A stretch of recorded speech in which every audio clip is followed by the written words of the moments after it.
Assalamualaikum warahmatullahi wabarakatuh. Perkenalkan, nama saya Reza Putri Oktavia dengan NIM B100220104 dari Program Studi Manajemen Kelas B.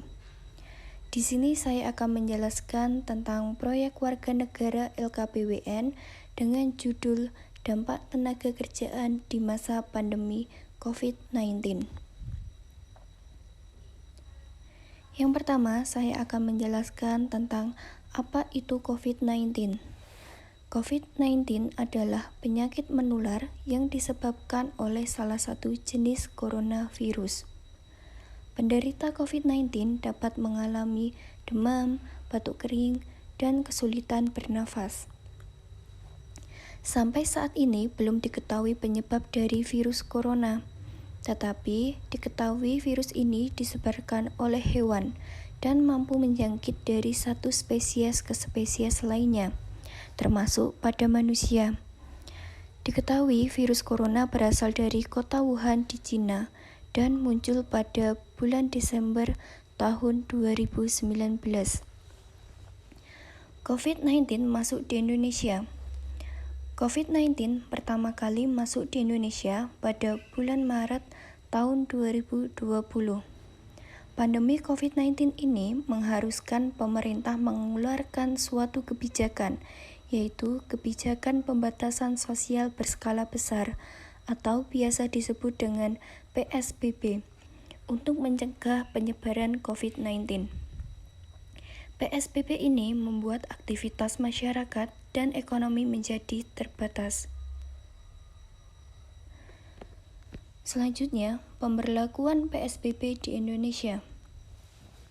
Pembatasan sosial berskala besar atau PSBB adalah salah satu upaya pemerintah dalam memutus mata rantai penyebaran COVID-19.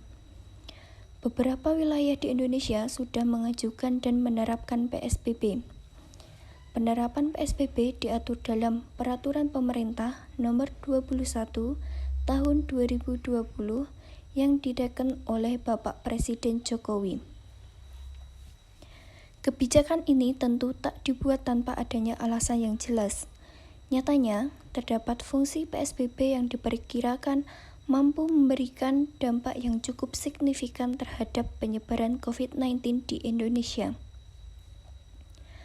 Ahmad Yuryanto selaku juru bicara pemerintah mengungkapkan bahwa terdapat banyak sekali fungsi PSBB yang akan kita dapatkan sebagai masyarakat.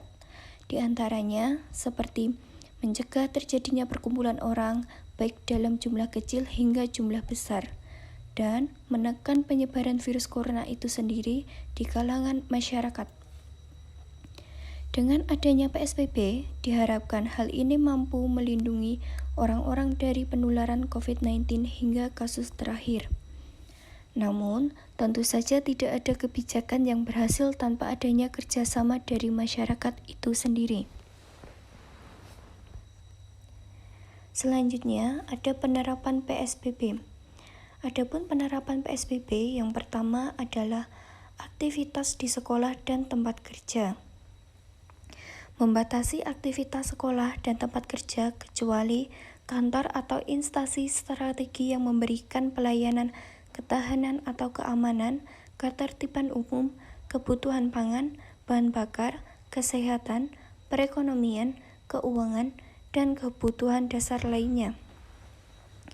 Yang kedua, kegiatan agama. Masyarakat dihimbau untuk sementara waktu tidak melakukan aktivitas keagamaan di luar rumah yang memungkinkan untuk berkontak dengan sekumpulan orang dalam jumlah banyak.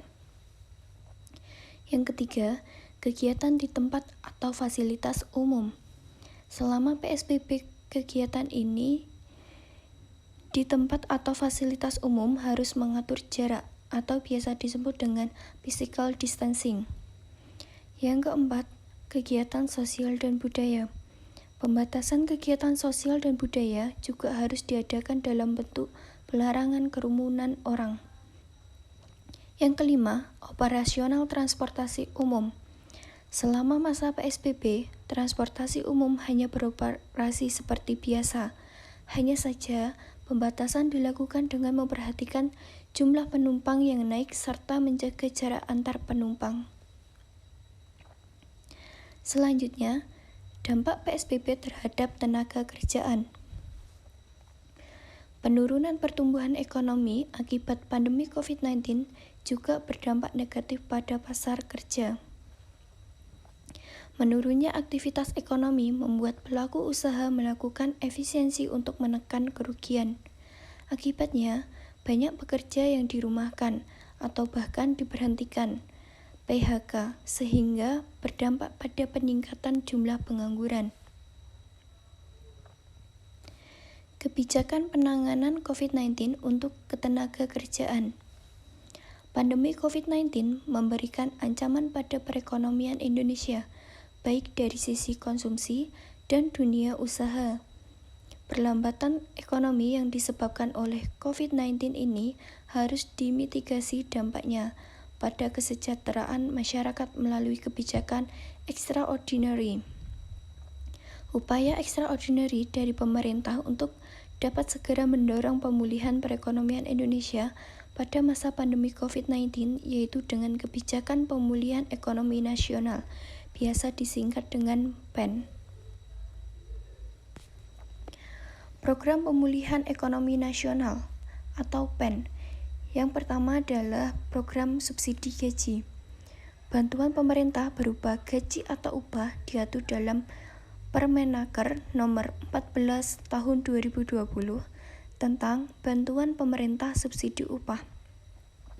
Subsidi upah ini diberikan dalam bentuk uang sebesar Rp600.000 per bulan sebanyak 4 kali dan dibayarkan setiap 2 bulan sekali selama tahun 2020. Beberapa persyaratan program subsidi gaji diantaranya warga negara Indonesia yang dibuktikan dengan NIK, terdaftar sebagai peserta aktif program jaminan sosial ketenagakerjaan sampai dengan bulan Juni tahun 2020. Gaji atau upah di bawah Rp5 juta sesuai gaji atau upah terakhir yang dilaporkan oleh pemberi kerja kepada BPJS Ketenagakerjaan dan memiliki rekening bank aktif. Yang kedua adalah program Kartu Kerja. Program Kartu Kerja ini diutamakan untuk pekerja yang terkena PHK, pekerja informal, dan pelaku UKM yang terkena dampak COVID-19. Selain bantuan langsung tunai atau BLT, terdapat kartu prakerja yang diberikan pula bansos dengan nilai Rp600.000 per bulan.